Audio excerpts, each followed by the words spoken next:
We've done it before.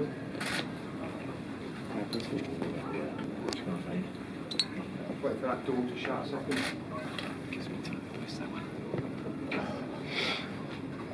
We go questions for Michael first, please, guys. Who wants to kick us off? Well, you can talk about it now. Australia next week. What are your thoughts?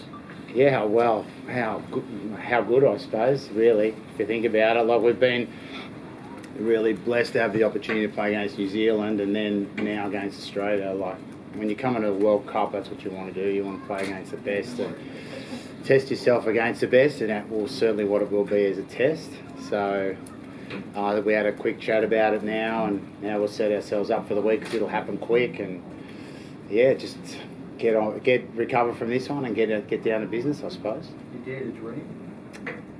Mate, you don't play footy if you don't. You're not. You know, we've got to prepare with that. Man, we know that no one. It's quite logical that no one would expect us to win. You know, we understand that, and we wouldn't feel like a victim or anything like that. We know that's quite logical, but you know, our job's to try to defy the logic. You know, and try and get ourselves in a situation where we can apply some pressure and see what happens. Will you speak about that this week, that underdog mentality, the fact that no one gives you a chance to fuel? Yeah, I don't think I really like.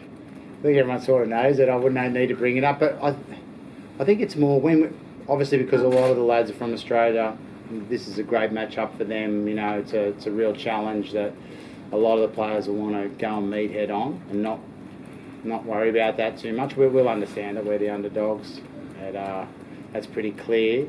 And yeah, I suppose you can use a little bit of it in your prep, but I think the balance is about getting some of that along with what are the tactical things and the technical things we need to do to control. You know, we've seen probably that have been, along with England, they've been the best team in the tournament so far. So try and control them. You know, put a challenge to them.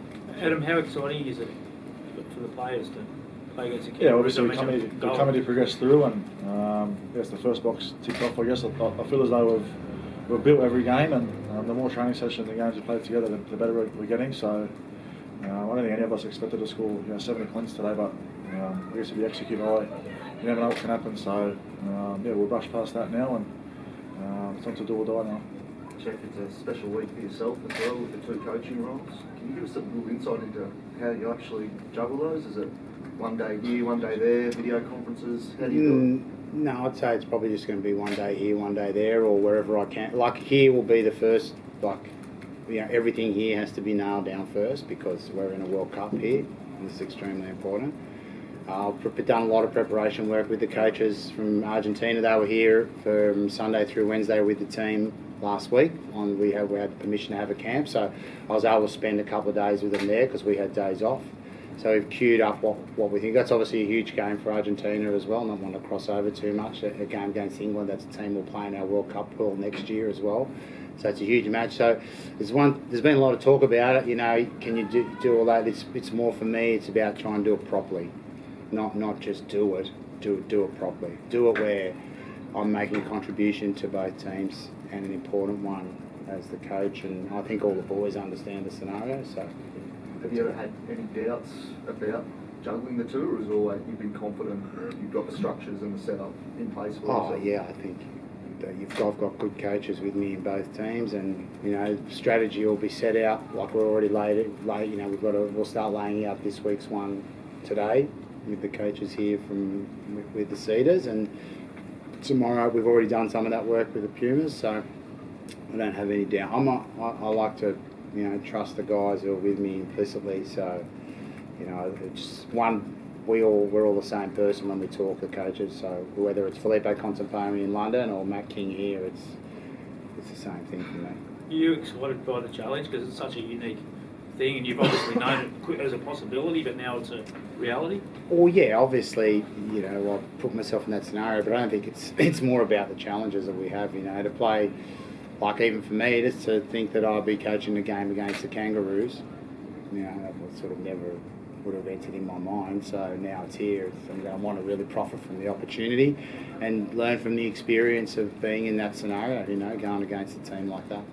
Adam, you mentioned that 70 odd points was possibly unexpected, but the first 5 minutes it was a different ball game. I think they won the kick-off, they all but scored a try, they forced a dropout. What was going through your head at that stage? It's only 5 minutes of the game, and if we're going to start stressing then we're in for a long day. But we knew that they'd bring out them short kick-offs and a few little trick plays that we studied for during the week. And I guess once we found our groove past that 5 minutes, I feel as though we were really strong, both in attack and defence. So we had a few key players out today, and every player that stepped in today really did a good job for us. So we've got some depth, and I guess a few challenges for Cheika in terms of picking a 17 next week. But we're really excited to.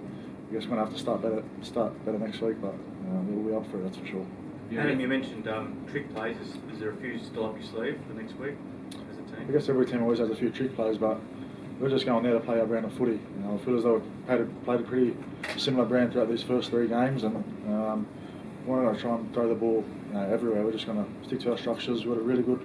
King has given us really good defensive and attacking structures, and we feel as though if we nail it, we can beat anyone on their day. So we're doing that this week and find some deficiencies in the Aussie team and try and exploit them. Do you have any injury worries from today? Sorry. Do you have any injury worries from today that accrued that will worry ahead of you? No, the other 2 lads will be back next week, Kane and Cheika. So no, not that we know of as of now. Yeah. So you have got probably some selection headaches because a lot of guys put their hand up. Yeah, like the evolution of a young fellow like Jackson Rahman, who's like he's only 18, coming on and kicking on. Like first game probably needed to work on a few things in his D. He got the opportunity to play more minutes today, so that will challenge us. Like a guy like Hanel Nashar, who wasn't even in the group today, who's playing his flag footy at Penrith and at a club like that. So it's going to be tricky to fit them all in. Khalid Rajab's played really well as well. So yeah, we'll have to work out a way that we can what we think will be best. We'll do that today and see how it plays out. Can you give us insight on what happened earlier in the week? You got robbed, you lost your strip, you lost your laptops. Then someone gets on the bus and steals your GPS. And apparently some of the players chased them out of the hotel. Is that right? We had another intruder last night, yes.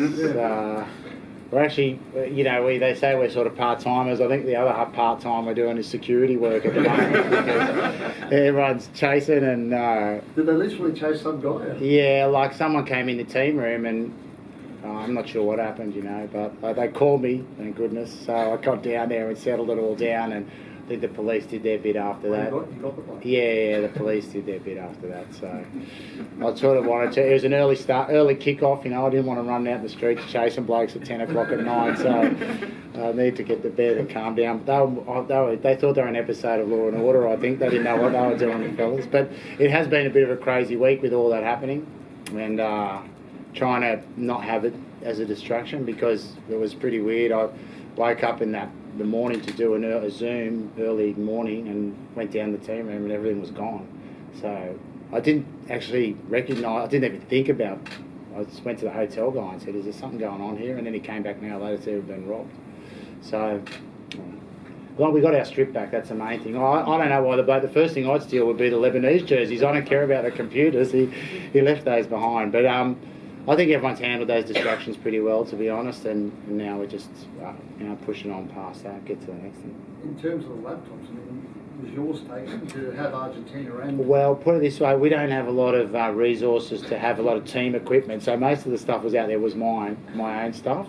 And no, nothing Argentina. I've really tried not to mix the two at all, even to the point where I wouldn't put the same stuff on the computer, because I think you've got to keep a division between the two when it comes to that. Were you chasing after the bloke, Adam? No, I was out. No extra efforts, mate, from Adam. He's sending someone else to go. He's directing, exactly. Yeah. Who got him? No, we won't go into the details. Make it easy. You rough him up or what? No, that definitely we didn't do. Michael, what does this week mean for Lebanese Australians, the ones that followed you over here and the ones back home? Look, I think that's boys for the way Lebanese, the footy in Lebanon. So it's tough. It's tough over there. Obviously, the guy standing next to you right there is running the show over there. So they're doing a great job in Lebanon to keep rugby league alive there under very, very difficult circumstances. And the more awareness we can make of not just the the team, but the situation over there by putting the cedar tree up and in a global competition against the world's best, that being Australia, like is pretty big just from a viewpoint of people watching in Lebanon. We've had obviously we've said it a million times, but so much support from over there, relatives and guys who probably wouldn't know a whole heap about the sport who have been contacting us here. And I think also for the Lebanese in Australia, this is will be a big game for us in that context too, because the irony is guys like Adam, guys like Mitch, they're pressing to play for Australia, and we want them to. I want them to play for Australia because that means they're playing at the highest level possible. We love it when they're playing with us, obviously, but we understand our place in what's happening, and it's a weird sort of scenario where you're playing against a team where you're really pushing to be a part of that team one day as well, and we would want the same for any of our guys to make the NRL dream come true, or the international dream come true, or Origin, whatever that might be. So, yeah, it is all a bit weird, I suppose, but at the same time, it's really nice and a great challenge for everyone. And when you play against those guys every week, so it's probably not daunting for you. There's guys in that team, a lot of guys in that team, who don't play against Cameron, Munster and Nathan Theory every week. How do they not get overwhelmed by it or not? Yeah, I think watching the game, them other players that don't really play in a week in, week out, sort of know how good these players are versus next week. Obviously, probably the benchmark of the NRL competition and probably the 17 standouts in terms of the whole competition. So, in terms of players that aren't at NRL level, it's a good opportunity for them to just have other clubs watch them. There'll be a lot of clubs watching these games, and I know for me in the 2017 World Cup, it really set up my NRL career. And I've spoken to a few of the younger boys and a few players off contract, just saying that if you keep playing and showing these clubs that you can play some good footy, which I've showed in the past 3 weeks, and pretty much take it to your opposition player next week, it'll just do you wonders, and you never know how close your NRL dream can be after these games. So there's obviously that side of it, and obviously the fact that they're, as I said before, the 17 best players in the competition. So it'll be a good challenge that we'll look to take to them. Are we all done, guys? Any more? Just one more. That's right. Do you feel like, apart from that 20-minute period where obviously you got reduced to 12, in the New Zealand game you showed you could match it with arguably the best team in the world there, so... Yeah, we've said that. We showed we can match it. They're the world number one at the moment, New Zealand, and it was our first game of the tournament, and I guess Mitch had only joined us for a week, so combos were still forming, and as I said earlier, the more we've trained together and brought up game plans from Robbie and Matt to give us to win, it's really helped us. So another week training together this week and trying to identify a few deficiencies in their defensive line will help us and hopefully take it to them and head us off in. Thank you, guys. Thanks. Thank you. Thanks, guys.